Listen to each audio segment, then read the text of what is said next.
What's going on, guys? In this video, we're gonna be working on this 1968 Dodge Charger with the Hellcat Swap.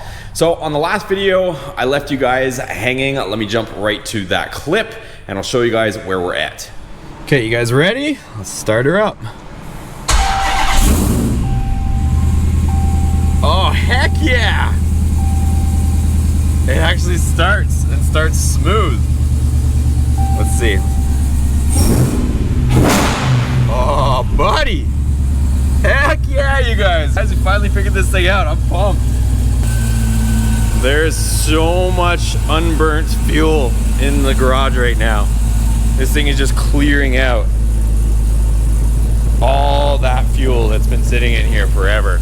All right, so as you can see, I was super excited and happy, and I still am, that we finally have this thing running to the point where it's able to start, it sounds healthy, and you're actually able to hit the accelerator and the engine revs. Before, none of that would occur. This thing was running really rough, and it was rough starting. It didn't sound all that great, but so weird and so crazy, you guys, that it was a PCM that was bad.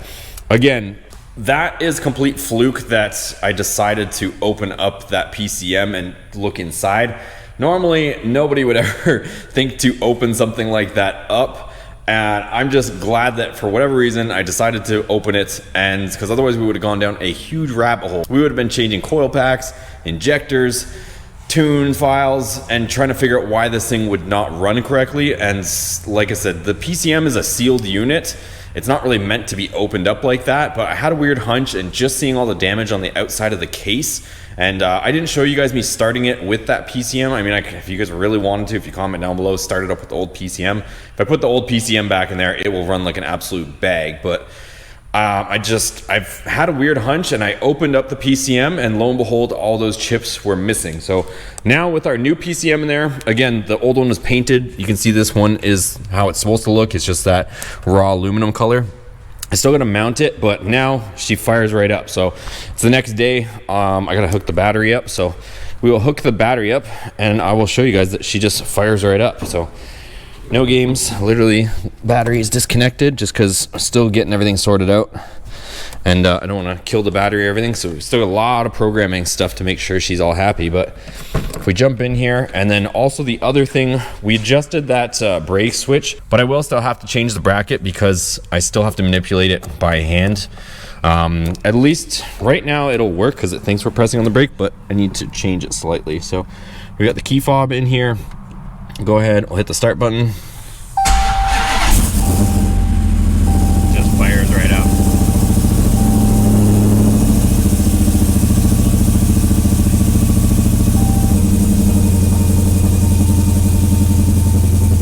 And we're able to turn it off.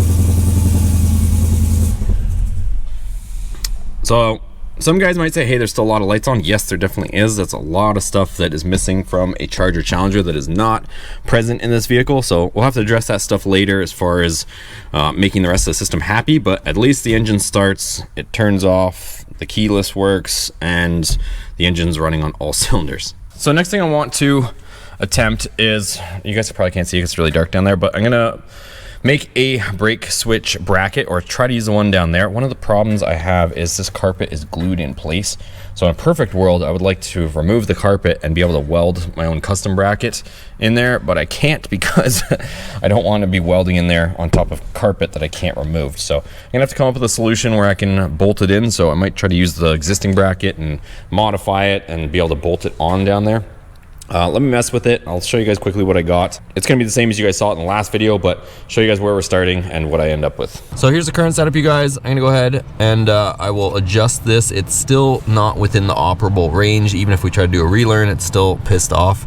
So I'm gonna have to change this slightly. Let me get after it and make it work. All right, so I'm gonna make the new bracket out of steel, and that's essentially what I need. I'm gonna try to, I don't like to drill additional holes in any vehicle if I don't have to. So essentially, I'm gonna use the original hole, but then I gotta move this over so that I can manipulate the sensor a little bit more to where I need it. Okay, so the new bracket is finished, you guys. So we've got good placement on the sensor, it's calibrated, everything works. And I got 2 bolts holding it in place. So she's not going to go anywhere once we tighten it all down. So that is completed. Let's move on to the next thing. All right, so next up on my list is I want to clean up a lot of this wiring that's just kind of dangling everywhere. There's two ways to go about it, and I'm going to talk about that in just a second. I prefer the way, which is the way I'm going to do it, is there's a lot of stuff, you guys, that aren't going to be used, but I would prefer to leave a lot of the connections just in case down the road, for some reason, you ever want to add features. A lot of the wiring is here, versus if we start removing a lot of the unnecessary wiring, if for ever any reason you want to add something, that option is pretty much gone unless you change the whole harness out again. So that's that situation. So I'm going to tidy this up so you guys can see it the way it looks now, and then I'll show you guys once I kind of clean everything up. What I am going to do right now is the radio has always been locked, so I just got the radio code for it. So I'm going to go ahead and enter the radio code, and then this thing will be functional. So I'm going to let it boot up. I'll show you guys that it is locked. Accept. Radio locked. Please start vehicle. But anyways, we pretty much have to enter the code. So I'm going to put the code in. I'm not going to share the code with you guys, and then you'll see it'll be functional. Right now we're locked just to climate and these, and we can't get to the radio or any of the other stuff. All right, there we go. The radio is fully functional now. So got media, climate control, all that good stuff. So everything's here, pair of phone, blah, blah, blah, all the nav stuff, whatever. So there, that's one more thing out of the way. Okay, so I think everybody can agree that is a heck of a lot more tidy than before. So didn't get rid of any components, but just organized everything. Again, we're choosing to just maintain this harness and not completely rewire the vehicle. So yes, obviously, this wiring harness was made to fit and made to length for a newer Charger, but at the same time I'm just making the best out of it without making a whole project out of this. So I think it looks a hell of a lot better. You guys remember there was all sorts of boxes and all sorts of stuff. Ended up mounting our two antennas to the each mini tub, I guess, fender there. So the other one's in that corner as well, and I think that's pretty decent for now. Now I'm gonna tackle this rat's nest. So just for reference, this is what all of this looks like at the moment. And I'm gonna go ahead and start getting this stuff situated. So let me go ahead, start mounting some stuff, start organizing some stuff, and see how I can tidy this up. So you see it now. Now let's see what I turn it into. Okay guys, so I've got this a lot more tidy. This still looks pretty messy because I still have to do a bunch with that, but ended up getting the body control module mounted, and there's a lot of wires I have to kind of tuck in this corner, and I'm still organizing some stuff, but it is a heck of a lot more tidy than before. What I'm doing right now is this vehicle kind of has a bit of a mishmash of harnesses in it, and I'm just trying to make everything work. So it has a, like I said before, it's got a Charger harness on it. So it's got a 4-door harness on it. So somebody installed a Challenger overhead console on this with the sunroof function of all funny things. But that plug that comes down to here, they also use the Challenger overhead wiring harness. But again, we have a Charger overhead console plug. So what I'm doing right now is we've got another harness over here, which has the Challenger overhead, or at least the older Challenger overhead console plug.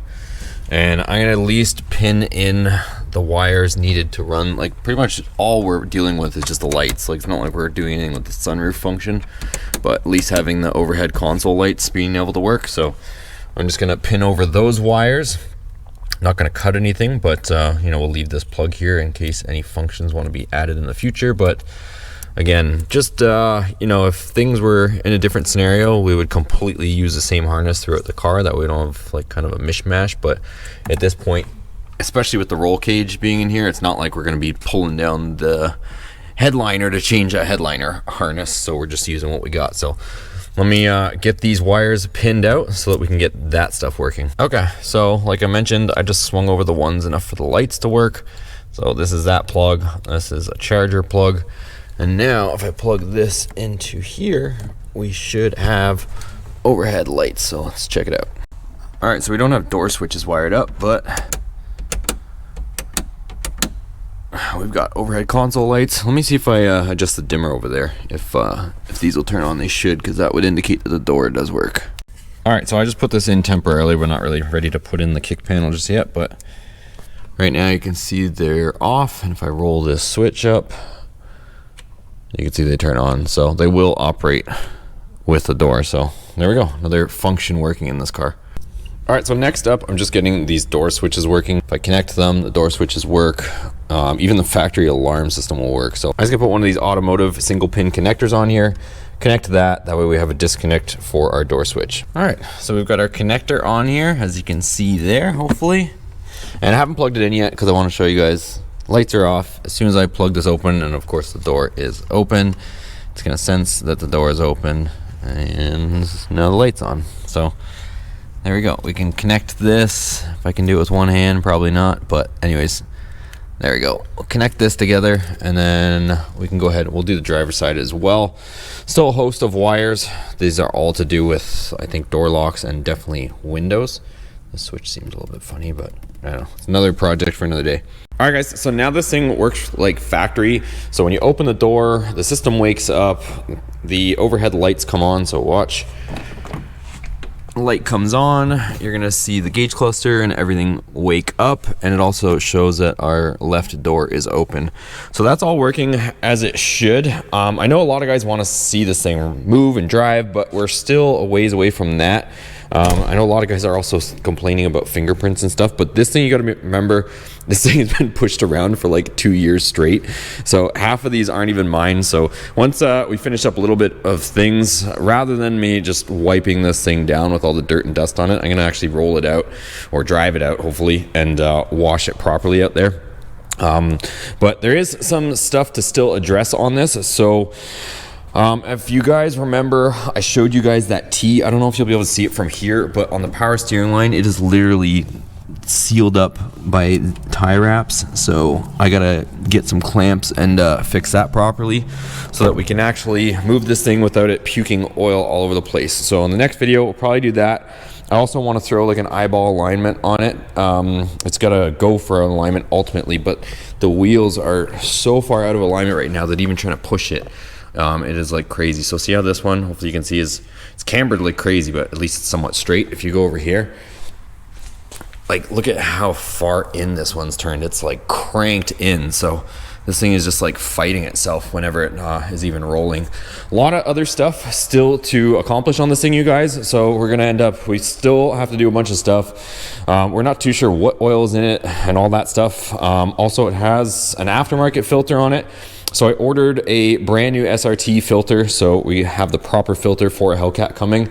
So I got that. We'll put some new oil in it. We're still not sure on the transmission fluid either, so we don't know what they've done there, because obviously they've changed the transmission lines and they had to plumb this in. But I'm hoping, I'm praying that they put the ZF fluid in there, whether they bought it from ZF or from Mopar, but specifically the 8-speed fluid. It's like that light green color.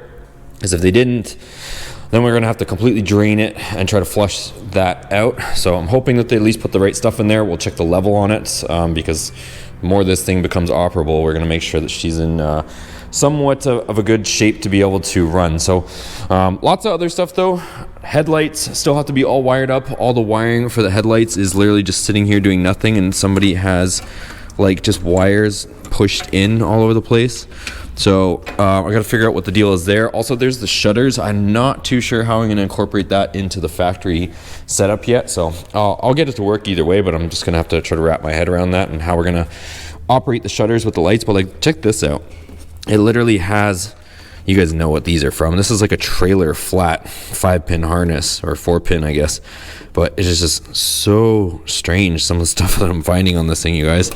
And yeah, just, you know, that's not gonna illuminate our lights, so gonna have to figure out all that stuff. Also, taillights, none of that stuff works right now, none of it's hooked up. So still a lot of stuff to come on the way, but comment down below what you guys think so far. I'll give you guys one more startup. I need to let this thing like heat cycle outside, because it's still clearing out so much junk that's just caught up in the exhaust system. But yeah, it's pretty cool now. Literally, we can get in, brake switch works as intended, so we can turn it to accessory, turn it to run, or turn it off. And then once we put our foot on the brake, then she'll start. So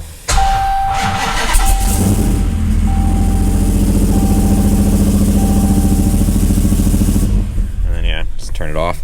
But yeah, I probably have to also add some gas in it, because I didn't really put a ton of gas in it because I wanted to make sure everything was working, just in case we had to drop the tank again, so I didn't have to siphon a ton of fuel out of the thing. But she fires right up. Like I said, definitely needs to be cleared out, but super happy with the progress, you guys. Like I said, we will get to driving this thing, heat cycling a little bit more, doing all that stuff, but gotta get some proper fluids in it, double check a bunch of stuff, and I wanted to get this update out for you guys.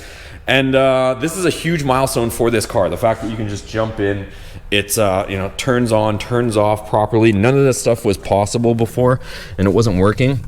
Also, I've got a couple remotes here. I'm not sure which one has the dead battery in it, but it works. So you can see here, the remote works with the car. And also, if we close this, so it all works. And if you let it time out, if you were to open the door with this activated, it will actually sound the alarm. So the alarm, you can see the red light is actually flashing up there. So it'll actually go off. It's gone off on me by accident just with my testing. So super happy, you guys. Comment down below what you guys think of this whole crazy project, but she is well on her way to being a usable vehicle. So if you guys haven't seen all the videos leading up to this point, check out the other videos on the channel. If you're interested in Hellcat swaps, we've got the Hellcat Swap Dakota, Hellcat Swapped Ram, all kinds of crazy stuff on this channel. And we'll see you guys on the next one.